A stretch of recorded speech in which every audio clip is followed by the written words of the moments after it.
नमस्कार, पार्वतीताई रेसिपीमध्ये तुमचं सर्वांचं खूप खूप स्वागत।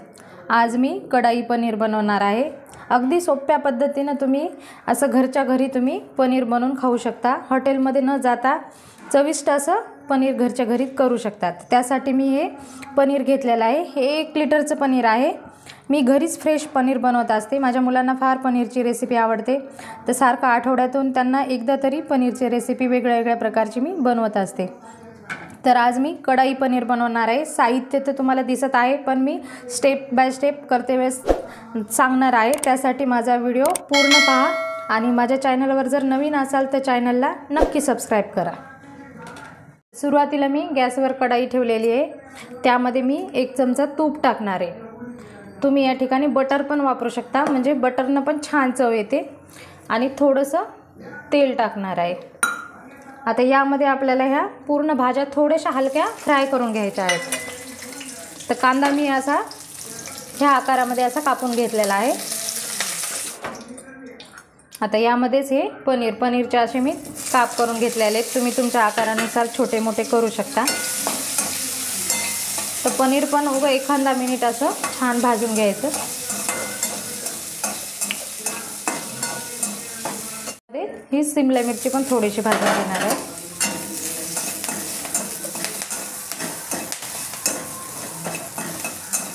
तर शिमला मिरची पण झालेली आहे। आता शिमला मिरची पण काढून घेणार आहे। खूप छान टेस्टी भाजी होते आणि कमी वेळात खूप म्हणजे 10 मिनिटात पण तुम्ही जर तयारी केली ना तर 10 मिनिटात ही भाजी करू शकता।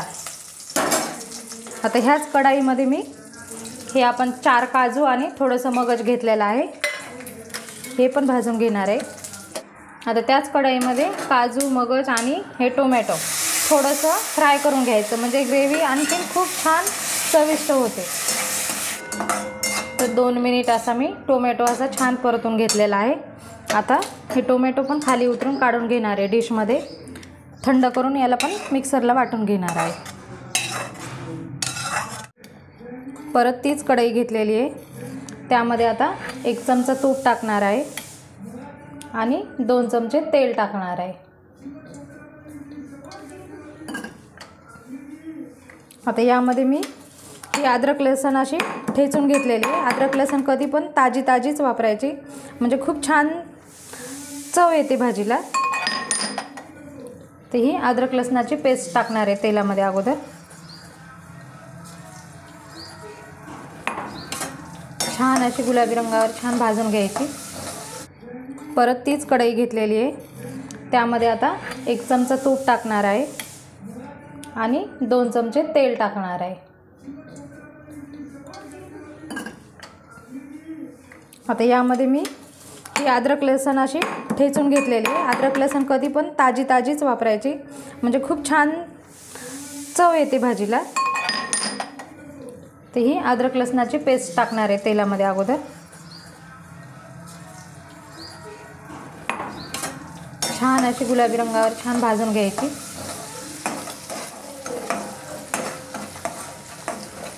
अद्रक लसूण असा गुलाबी रंगावर झालेला आहे। आता यामध्ये मी हे बारीक चिरलेला कांदा टाकणार आहे। 2 कांदे चिरून घेतलेले आहेत। कांदा व्यवस्थित कमी गॅसवर छान भाजायचा, गुलाबी रंगावर, जास्त घाई करायची नाही।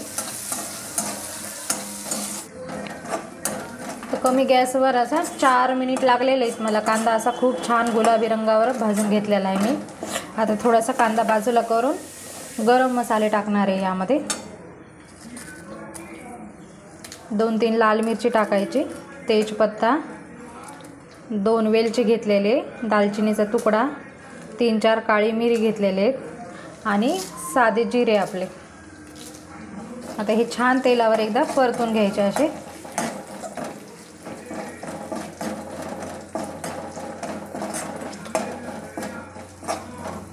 ते एखादा मिनिट असे हे मसाले भाजून घेतलेले आहेत मी तेलावर। आता यामध्ये मी ही टोमॅटोची पेस्ट टाकणार आहे। तर पाणी न टाकता मी ही टोमॅटोची पेस्ट करून घेतलेली आहे।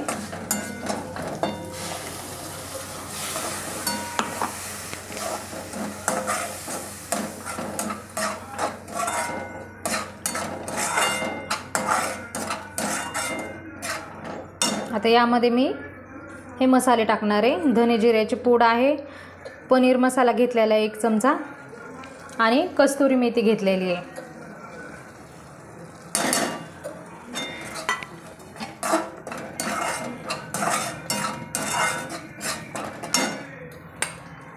लाल तिखट 2 चमच, तुम्ही तुमच्या आवडीनुसार कमी जास्त करू शकता तिखट, आणि चवीनुसार मीठ. आता ह्या छान ग्रेव्हीला आपल्याला तेल सुटेपर्यंत छान शिजवून घ्यायचं आहे, म्हणजे पूर्ण मसाले छान शिजले जातात. आता यामध्ये मी थोडंसं हे भांडे विसळून याचं थोडंसं पाणी टाकणार आहे. कढाई पनीरमध्ये पाण्याचं प्रमाण जास्त नसतं, फक्त थोडंसं फ्रायच पनीर असतं केलेलं, त्यामुळे तो खूप म्हणजे पनीरच्या कोणत्याही भाजीपेक्षा कढाई पनीर खूप छान लागतं. त्याचं छान असं आता याला कमी गॅसवर शिजवून घेऊ.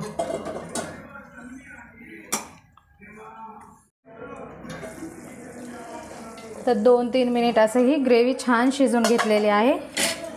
बघू शकता ग्रेव्हीला किती छान असं तेल सुटलेलं आहे आणि मस्त सुगंध पण येत आहे ग्रेव्हीचा. आता यामध्ये मी हे आपण पनीर, शिमला मिरची आणि कांदा हे कापून फ्राय केलेले आहेत हे टाकणार आहे. आता हे पनीर चांगलं ग्रेव्हीमध्ये मिक्स करून 1 मिनिट असं शिजवून घ्यायची आहे आपल्याला ही ग्रेव्ही.